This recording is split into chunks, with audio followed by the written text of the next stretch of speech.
नमस्कार दोस्तों, कहानियाँ जीवन की में आप सबका स्वागत है। मेरे घर का वो दिन आज भी मेरी ज़िंदगी की सबसे बड़ी पहेली है। माँ के जाने के बाद घर में जो सन्नाटा पसर गया था, उसने पापा को तोड़ कर रख दिया। वे बाहर से मजबूत दिखते थे, लेकिन भीतर से मानो बिखर गए थे। अक्सर देर रात तक कमरे में अकेले बैठे रहते और खिड़की से बाहर देखते रहते। मैं उनकी आंखों में वो खालीपन साफ देख सकती थी। हमारा घर शहर के नामी परिवारों में गिना जाता था। पापा सरकारी सेवा में एक ऊंचे ओहदे पर थे और उनकी छवि ईमानदार अफसर की थी। लोग उनका सम्मान करते थे, लेकिन शायद ही कोई जानता था कि उस सख्त चेहरे के पीछे एक टूटा हुआ इंसान छिपा है। माँ को गुजरे अभी कुछ ही महीने हुए थे कि पापा ने अचानक मुझे बुलाया। उनकी आवाज़ गंभीर थी, बिटिया, अब तुम्हारी जिंदगी की नई शुरुआत करनी होगी। मैं चाहता हूँ कि तुम शादी कर लो। मैं चौंक गई, इतनी जल्दी माँ के बिना? पापा ने गहरी सांस भरी। मुझे पता है ये कठिन है, लेकिन दुनिया इंतजार नहीं करती और तुम्हारे लिए मैंने जो सोचा है वो शायद तुम्हें अजीब लगे, लेकिन भरोसा रखना, मैंने हर बात सोच समझ कर ही तय की है। मैं उलझन में थी, तभी पापा ने सामने बैठे हमारे घर के ड्राइवर की ओर इशारा किया। यही तुम्हारा होने वाला पति है। मेरी आंखें फटी की फटी रह गई। ड्राइवर? पापा, ये मजाक है। लेकिन पापा बिल्कुल गंभीर थे। ये मजाक नहीं है, मैं जानता हूँ ये रिश्ता तुम्हें मंजूर करना कठिन होगा, मगर जिस रास्ते पर मैं चल रहा हूँ वही तुम्हारा सुरक्षा मेरी सबसे बड़ी चिंता है, और इसके लिए इससे बेहतर इंसान मैंने नहीं देखा। मैं समझ ही नहीं पा रही थी कि पापा की आंखों में कोई मजबूरी छिपी थी, पर वे बता नहीं रहे थे। ड्राइवर, जिसे मैं अब तक बस रामू भैया कहकर बुलाती थी, चुपचाप सिर झुकाए बैठा था। उसकी आंखों में न खुशी थी न विरोध, शायद भी बिना शोर शराबे के, बिना रिश्तेदारों के, सिर्फ पापा, मैं और कुछ गिने चुने लोग। माँ के बिना घर का आंगन और भी सोना लग रहा था। मैं भीतर से टूट रही थी, लेकिन पापा की जिद के आगे झुकना पड़ा। शादी के बाद मैं उसी इंसान के साथ एक छोटे से गांव में रहने लगी, जिसे कल तक मैंने ड्राइवर की सीट पर देखा था। अब वो मेरा पति था, लेकिन हमारे बीच अनकही दूरी थी। वो कम बोलता, मगर जब बोलता तो हर शब्द गहराई होती। उसके चेहरे पर अजीब सी गंभीरता रहती थी। कभी कभी रात के अंधेरे में मैं उसकी आंखों में झांकती तो लगता जैसे कोई रहस्य छिपा है। मैं अक्सर सोचती कि पापा ने ऐसा क्यों किया। क्या मजबूरी थी कि अपनी बेटी की शादी उन्होंने एक ड्राइवर से कर दी। शादी के कुछ दिनों बाद हमें गांव जाना पड़ा। बस से सफर करते हुए मैं खिड़की से बाहर देख रही थी। रास्ता लंबा था। अचानक बस एक चेक पोस्ट पर रुकी। वहाँ वर्दी पहने कुछ जवान खड़े थे, जैसे मेरे पति। अब मैं उन्हें रामू नहीं कह सकती थी। बस से उतरे तो नज़ारा देखकर मैं दंग रह गई। वर्दीधारी जवानों ने देखती सलामी ठोकी। मैं इस पर रह गई। ये वही ड्राइवर थे जिनके लिए मैंने कभी पानी तक खुद दिया था, और ये जवान उन्हें सम्मान दे रहे थे। उन्होंने बस इशारे से जवाब दिया और फिर वापस लौटकर मेरी सीट के पास बैठ गए। मेरे चेहरे पर सवाल साफ से लग रहे थे। ये सब कौन हो तुम असल में? उन्होंने मेरी ओर देखा, फिर खिड़की से बाहर नजरें फेर ली। अभी वक्त नहीं है, जब सही समय आएगा तब बता दूंगा। उनकी आवाज़ ठंडी थी, मगर उसमें एक भरोसा छिपा था। गाँव पहुँचते मैंने जाना कि वहाँ के लोगों ने ड्राइवर नहीं बल्कि किसी और नाम से जानते थे। बच्चे उनके पीछे पीछे दौड़ते और बुजुर्ग आशीर्वाद देते, मानो वो कोई खास इंसान हो। गांव में रहना मेरे लिए आसान नहीं था। शहर की चकाचौंध छोड़कर मिट्टी की खुशबू और गांव की सादगी, अपनापन मेरे लिए कठिन था। लेकिन एक बात धीरे धीरे साफ हो रही थी। मेरे पति किसी रास्ते से गिर हुए थे। रात को जब वो देर रात तक घर से बाहर रहते तो मेरा मन डर और जिज्ञासा से भर जाता। मैं पूछती, लेकिन उनका जवाब वही होता, अभी वक्त नहीं। एक दिन मैंने पापा से फ़ोन पर पूछ लिया, पापा, आपने मेरी ज़िंदगी ये फैसला क्यों लिया? आपने मुझे कैसे आदमी के साथ बांध दिया जिसे मैं जानती तक नहीं? फ़ोन पर कुछ देर खामोशी, फिर पापा की भारी आवाज़ आई, बेटा, जो दिखता है वो हमेशा सच नहीं होता। जिस इंसान के साथ तुम हो वही तुम्हारी असली ढाल है, और तुम समझोगे, लेकिन अभी नहीं। उनकी आवाज़ में डर भी था और अपनापन भी। मैं और उलझ गई। एक रात घर के बाहर सन्नाटा था। मैं कमरे में थी, तभी दरवाजे पर दस्तक हुई। पति ने दरवाजा खोला। कुछ अजनबी अंदर आए। उनकी चाल ढाल देखकर मैं डर गई, लेकिन आश्चर्य तब हुआ वे सब मेरे पति के सामने झुक गए। साहब, मिशन की अगली योजना तैयार है। मैंने खिड़की से झाँक कर देखा। उनके हाथ में नक्शे, हथियारों की चर्चा, और बीच में मेरे तथाकथित ड्राइवर पति। उस पल मेरे दिमाग में जैसे बम फटा। ये कौन थे और मेरे पति कौन है असल में? उन्होंने दरवाजा बंद किया और अंदर आकर मेरी ओर देखा। जो तुमने देखा उसे अभी दिल तक ही रखना, वक्त आने पर मैं सब बताऊंगा। उस रात में सो नहीं पाई। पापा की मजबूरी, पति का रहस्य और मेरी जिंदगी का अनचाहा मोड़ सब मिलकर मुझे तोड़ रहे थे। लेकिन कहीं ना कहीं दिल के किसी कोने में एक अजीब सा विश्वास भी पनप रहा था। शायद वो वैसा नहीं था जैसे मैंने समझा। शायद वो बहुत बड़ा इंसान था जो अपनी पहचान छिपा कर जी रहा था। रात के उस दृश्य ने मेरी जिंदगी की नींव हिला दी। मेरे पति जी ने मैं अब तक सिर्फ ड्राइवर समझती रही, दरअसल किसी बहुत बड़े रहस्य से जुड़े थे। उन अजनबियों ने साफ कहकर संबोधित करना, नक्शाओं पर चर्चा करना इस बात का सबूत था कि वो कोई मामूली इंसान नहीं थे। लेकिन कौन थे वो? पुलिस, सेना, खुफिया एजेंसी या फिर कोई और? ये सवाल मेरे दिल दिमाग में लगातार गूंज रहा था। अगली सुबह जैसे ही कुछ हुआ ही ना हो, वे रोज की तरह उठकर खेती की ओर चले गए। मैं चुपचाप उनका चेहरा देखती रही। वहाँ कोई घबराहट नहीं थी, बल्कि एक अजीब सी शांति थी। मैंने कई बार सोचा उनसे खुलकर पूछ लूं, लेकिन भीतर का डर मुझे रोक देता। क्या पता वो सच बताए भी या नहीं। गांव की औरतें अक्सर मुझसे छेड़ती, वो तुम्हारे पति तो बड़े लोग हैं, गांव में सब उनका मान करते हैं। मैं सिर्फ मुस्कुरा देती, लेकिन दिल में तूफान मचा रहता। मैंने फिर पापा को फ़ोन किया। इस बात मैंने सीधे कहा, पापा अब वो सहा नहीं जाता, आप क्यों छिपा रहे हैं मुझसे? ये कौन है और आपने मेरी शादी इनसे क्यों करवाई? पापा ने लंबी सांस ली। बेटा, जब मैंने ईमानदारी से काम किया तो बहुत से दुश्मन बना लिए। मुझे डर था कि वो तुम्हें नुकसान पहुंचा सकते हैं।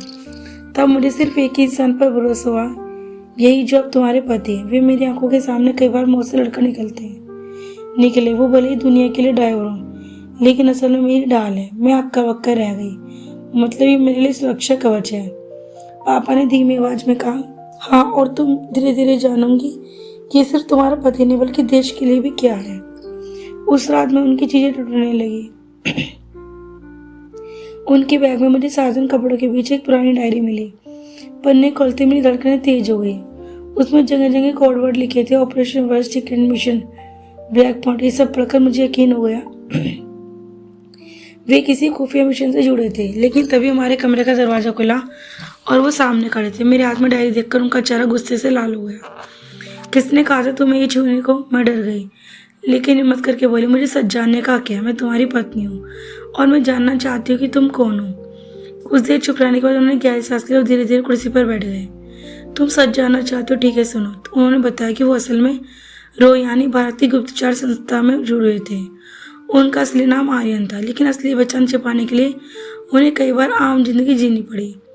पापा की ईमानदारी ने उन्हें कई दुश्मन दिए थे और पापा की सुरक्षा के लिए आर्यन ने ड्राइवर का रूप धारण किया था। तुम्हें लगता हो कि तुम्हारा जीवन बर्बाद कर दिया गया, लेकिन सच ये है कि तुम्हारी जान की कीमत मुझसे बेहतर कोई नहीं समझ सकता।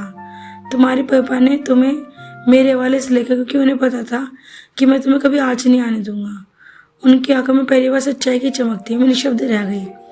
सच जानने के बाद मेरा मन और भी उलझ गया। एक और मुझे गुस्सा था कि मेरी शादी धोखे में करवाई गई। दूसरी ओर दिल में गर्व भी था कि मेरा पति देश की रक्षा करने वाला एक सच्चा वीर है। मैंने उनसे पूछा, तो अब हमारी जिंदगी कैसी होगी? क्या मैं हमेशा इस डर में जीऊंगी? उन्होंने शांत स्वर में कहा, डर और भरोसा दोनों साथ साथ चलेंगे। तुम मुझे जितना समझोगी उतना भरोसा बढ़ेगा। लेकिन एक बात याद रखना, हमारी जिंदगी आम नहीं है, इसमें हर पर खतरा। कुछ ही दिनों बाद उस खतरे का सामना मुझे खुद करना पड़ा। गांव में अचानक कुछ अजनबी लोग आने लगे। उनकी निगाहें मुझ पर ठहरती। वो बाजार में भी पीछे पीछे नजर आते। एक रात में जब मंदिर से लौट रही थी तो मुझे लगा कोई मेरा पीछा कर रहा है। दिल दो जोर से धड़कने लगा। तभी अचानक आर्यन प्रकट हुए। उन्होंने आंखों में आग थी। उन्होंने मेरी कलाई पकड़कर मुझे घर तक पहुंचाया और दरवाजा बंद करते बोले, अब वक्त आ गया कि तुम सच जानो कि तुम किस खेल में जी रहे हैं। आर्यन ने बताया कि पापा के दुश्मन सिर्फ भ्रष्टाचार अफसर ही नहीं बल्कि अंतर्राष्ट्रीय तस्कर भी हैं। वे लोग पापा को खत्म करना चाहते हैं और अब उन्होंने तुम्हें निशाना बनाया है। तुम्हें लगा होगा कि तुमने एक ड्राइवर से शादी की, लेकिन असल में तुम्हारा रिश्ता उस शख्स है जो दुश्मनों की लिस्ट में सबसे ऊपर है। तुम्हारे जरिए वो मुझे और तुम्हारे पापा को तोड़ना चाहते हैं। मेरे पैरों तले जमीन खिसक गई। क्या मैं महज एक मोहरा थी? उस रात में देर तक रोती रही, लेकिन आने मेरे पास बैठे रहे। तुम्हारा किस्सा जायज है, लेकिन मुझ पर भरोसा रखो। जब तक मैं जिंदा हूं तुम्हें कोई छू भी नहीं सकता। उनकी आंखों में दृढ़ता थी। उस पल मैंने पहली बार महसूस किया कि रिश्ता सिर्फ मजबूरी नहीं बल्कि मेरी सुरक्षा की डोर भी है। अगले हफ्ते खबर आई कि पापा पर हमला हुआ है। सौभाग्य से वो बच गए, लेकिन पूरी तरह घायल हुए। मैं अस्पताल पहुंची तो उनके चेहरे पर पट्टियों से लिपटा था उन्होंने मेरा हाथ पकड़कर कहा, बेटा अब सच्चाई छिपाने का कोई मतलब नहीं। जिस इंसान के साथ तू है वह मेरी आखिरी उम्मीद है, उसे कभी अकेला मत छोड़ना। मेरी आंखों में आंसू बह निकले। अब मुझे साफ हो गया कि मेरी जिंदगी सामान्य नहीं रहने वाली। आर्यन ने तय कर लिया था कि अब दुश्मनों का जवाब देना होगा। गांव के बाहर एक पुरानी कोठी में उन्होंने अपने साथियों के साथ मीटिंग की। हथियार, नक्शे, गुप्त संदेशों का आदान प्रदान चल रहा था। मैं दूर से सब देख रही थी। मैं डर से ज्यादा गर्व महसूस कर रही थी। मेरे पति सिर्फ मेरे रक्षक नहीं बल्कि देश के सच्चे सिपाही थे। रात का सन्नाटा अजीब तरह बेचैनी से भरा था। आर्यन कमरे में बार बार इधर उधर टहल रही थी। उनकी आंखों में गुस्सा भी था और चिंता भी। मैंने देख रही थी पर कुछ समझ नहीं पा रही थी क्या हो रहा है। मैंने धीमे से उन्हें पूछा। उन्होंने रुककर मेरी ओर देखा। दुश्मन बहुत नजदीक आ चुके हैं। पापा पर हमला उनकी चेतावनी थी। अगली बार सीधा हम पर होगा। मेरी सांसें अटक गई। तो अब लड़ाई होगी। उनकी आवाज़ दृढ़ थी और इस बार खेल हमारी शर्तों पर होगा। कुछ ही दिनों में गांव की गलियां बदल गई। हर राहगीरी संदिग्ध लगने लगा। रात को अजनबी परछाइयां दिखती, कभी खिड़की से किसी की झांकती तो कभी आंगन में किसी के कदमों की आवाज़ सुनाई देती। मैं डर से सहम जाती, लेकिन आर्यन हमेशा मेरे पास रहते। उन्होंने मेरी चारों ओर सुरक्षा का ऐसा घेरा बना दिया था जिसे तोड़ना आसान नहीं था। फिर भी दिल में डर बना रहता। क्या पता कब कौन सी गोली कौन सा बम में निकल ले। मैं अक्सर सोचती अगर माँ होती तो क्या सब सह पाती। कभी पापा से गुस्सा आता कि उन्होंने मुझे दलदल में क्यों धकेल दिया। लेकिन जब भी आर्यन की आंखों में वो नजर देखती तो दिल कहता नहीं, यह मेरा असली साथी है। धीरे धीरे मैं खुद को संभालने लगी। डर की जगह भरोसा बढ़ने लगा। मैंने तय कर लिया अब चाहे जो हो जाए मैं आर्यन का साथ नहीं छोड़ूंगी। एक रात आर्यन ने देर में लौटे। उनके कपड़े खून से सने थे। मैं घबरा गई, ये क्या हुआ। उन्होंने थकी आवाज में कहा, हमारे दुश्मन बहुत चला गया जिन्होंने हमारे एक साथी को खत्म कर दिया। अब उनका अगला निशाना मैं हूँ और शायद तुम भी। मेरे पैर तले जमीन खिसकी तो अब क्या होगा। उन्होंने मेरा हाथ पकड़ रखा। अब खेल और तेज होगा। इस बार मैं उन्हें खत्म किए बिना चैन से नहीं बैठूंगा। अस्पताल से पापा धीरे धीरे ठीक हो रहे थे। एक दिन उन्होंने मुझे बुलाकर कहा, बेटा तू डर मत। ये लड़ाई आर्यन अकेले नहीं लड़ रहा, मैं भी उसके साथ हूँ। लेकिन तू बस इतना याद रख, कभी भी हालात बिगड़ सकते हैं। अपनी हिम्मत मत खोना। उनकी आवाज में अजीब सी मजबूती थी। शायद पहली बार मैंने महसूस किया कि मेरे पिता मेरे पति एक ही जंग के दो सिपाही हैं। कुछ दिन बाद आर्यन ने मुझे बताया कि दुश्मन की पूरी जानकारी मिल चुकी है। कल रात हम उनका अड्डा तोड़ेंगे। ये आखिरी मिशन होगा, इसके बाद सब खत्म हो जाएगा। उनकी आंखों में चमक थी, लेकिन मेरे दिल में डर था। क्या पता ये आखिरी रात हो हमारी। हमने उनसे कहा, अगर तुम्हें कुछ हो गया तो मैं अकेली कैसे जी पाऊंगी। उन्होंने मेरे आंसू पूछते हुए कहा, जब तक मैं हूँ तुम्हें कुछ नहीं होगा, और अगर मैं ना भी रहूँ तो तुम्हें इतना मजबूत छोड़ जाऊंगा कि जिंदगी कोई आंधी तुम्हें गिरा ना सके। उनके शब्दों पर विश्वास से मेरे दिल में तूफान मच रहा था। अगली रात गहरा अंधेरा था। आर्यन अपने साथियों के साथ मिशन पर निकले। मैं अकेली कमरे में बैठी प्रार्थना कर रही थी। हर घड़ी हर सेकंड भारी लग रहा था। अचानक बाहर धमाके की आवाज आई। खिड़की से देखा तो दूर खेतों की तरफ आग की लपटें उठी थी। गोलियों की गूंज सुनाई दे रही थी। दिल ने जैसे धड़कना बंद कर दी। भगवान उन्हें बचा लेना। कुछ ही देर में दरवाजा खुला। आर्यन खून से लथपथ अंदर, लेकिन उनकी आंख में जीत की चमक थी। खत्म कर दिया उन्हें। अब कोई तुम्हें या पापा को छू भी नहीं पाएगा। मैं उनके सीने से लिपट कर फुट फुट कर रो पड़ी, लेकिन किस्मत को कुछ और मन था। आर्यन बुरी तरह घायल हो गए थे। उन्हें अस्पताल ले जाया गया। डॉक्टर ने कहा कि गोली अंदर तक जा चुकी है। मैंने उनका हाथ थाम लिया, तो मुझे छोड़कर नहीं सकते। अभी तो मैंने तुम्हें जाना, अभी तो मैंने तुम्हारे साथ जीना शुरू किया था। उन्होंने मुस्कुराते कहा, मैं तो जा तो रहा हूँ, लेकिन तुम्हें अकेले नहीं छोड़ा। तुम्हें अपनी हिम्मत देकर जा रहा हूँ। याद रखना, जब तुम्हें पापा का सहारा बनना है, और मुझे गर्व है तुमने अपनी जिंदगी का हिस्सा बनाया। उनकी आंखें बंद हो गई। मेरी चीख पूरे अस्पताल में गूंज उठी। आर्यन की जाने की आवाज में टूट गई थी, लेकिन उनके शब्द ने मेरे कानों में गूंजते रहे। अब तुम्हें हिम्मत बनना है। मैंने पापा का हाथ थाम लिया और तय किया कि अब मैं हार नहीं मानूंगी। मैंने उनकी डायरी को अपना सहारा बना लिया। उसमें लिखे हर शब्द को मुझे नई शक्ति मिली। धीरे धीरे मैंने खुद को संभालना सीखा। अब मैं सिर्फ साधारण लड़की नहीं रही, बल्कि उस योद्धा की पत्नी थी जिसने देश के लिए, परिवार के लिए अपनी जान कुर्बान कर दी। पापा मुझे पहले से ज़्यादा मजबूत लगते थे। हम दोनों अक्सर आर्यन की बातें करते। मैं पापा के आगे में करते हुए देखती। शायद वो हर पल सोचते होंगे कि उन्होंने सही फैसला लिया था। अब मुझे कोई शिकायत नहीं थी। हाँ, मेरा पति मुझे बहुत जल्दी छोड़ गया, लेकिन मुझे वो ताकत दे दी जो शायद किसी और से कभी न मिल पाती।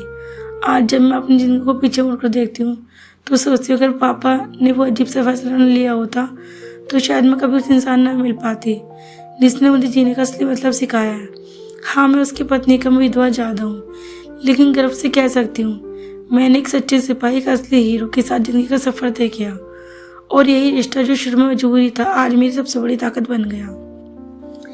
दोस्तों, मेरी आज की ये कहानी आपको कैसी लगी कमेंट बॉक्स में ज़रूर बताइएगा। अगर ये कहानी आपको अच्छी लगी हो तो प्लीज़ इस वीडियो को लाइक और शेयर ज़रूर कीजिएगा। देश के लिए दोस्तों एक बार कमेंट में जय हिंद जरूर लिखें। राधे राधे दोस्तों, कल फिर मिलते हैं एक नई कहानी के साथ।